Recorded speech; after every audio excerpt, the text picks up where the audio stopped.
1.5 KG গরুর দুধ নিছি। এখন আমি এটাকে ছানা কেটে নিব। একটু বলক উঠলে এখানে আমি ভিনেগার মিশিয়ে নিব। হালকা বলক উঠছে, এখন আমি এখানে 2 চামচ ভিনেগার 2 চামচ পানি মিশিয়ে নিছি। এখন আমি অল্প করে দিয়ে দেব। এখন আমি চুলাটা বন্ধ করে দিই।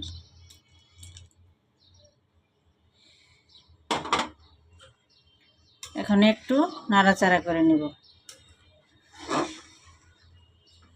একবারে দেওয়া যাব না, আস্তে আস্তে দিতে হবে।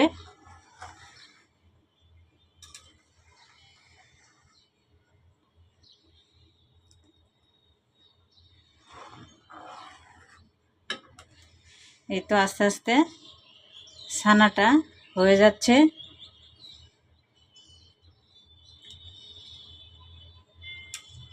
এখন আবারও ভালো করে এটা মিশিয়ে নিব। একদম বসে গেছে। এখন আমি পানিটা ঝরায় নিব। এখন আমি ছানাটা ঠান্ডা পানি দিয়ে ধুয়ে নিছি। এই তো পানি ঝরানোর জন্য 1 ঘন্টার জন্য রেখে দেব। উপরে কিছু চাপ প্রয়োগ করব যাতে পানিটা তাড়াতাড়ি ঝরে যায়। ছানাটাকে হাত দিয়ে ভালো করে মিশিয়ে নেব।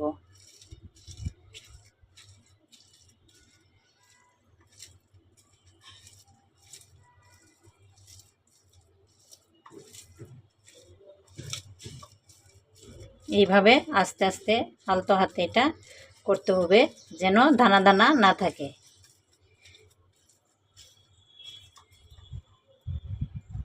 রেডি করব। এখানে এই কাপে 2 কাপ চিনি দিছি। এখন আমি 6 কাপ পানি দেব। 2 কাপ। এখন আমি এখানে 6 কাপ পানি দিয়ে নিলাম। ছানাটা মেশ করা হয়ে গেছে। এখানে এলাচের গুঁড়া আর 1 চামচ চিনি আমি গুঁড়া করে নিচ্ছি। আর দিয়ে দিলাম ময়দা 1 চামচের মতো। এখন আমি দিয়ে দিব সামান্য একটু কর্নফ্লাওয়ার। এখন আমি এটাকে ভালো করে মিশিয়ে নেব।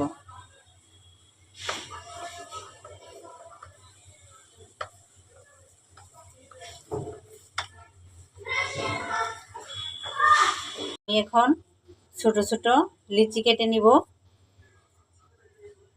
আর এইভাবে গোল শেপ দিয়ে নিব যাতে কোনো ফাটল না থাকে, একদম স্মুথ থাকে। ক্ষীরাটা কিন্তু একদম রেডি হয়ে গেছে। এখন আমি একটা একটা করে দিয়ে দেব। চুলাটা কিন্তু একদম হাই হিটে রাখতে হবে।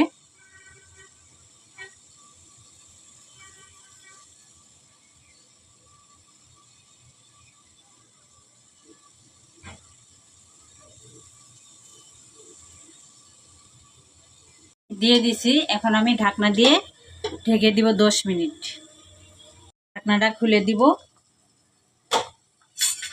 খুলে আমি মিষ্টি চেক করব হয়েছে কিনা।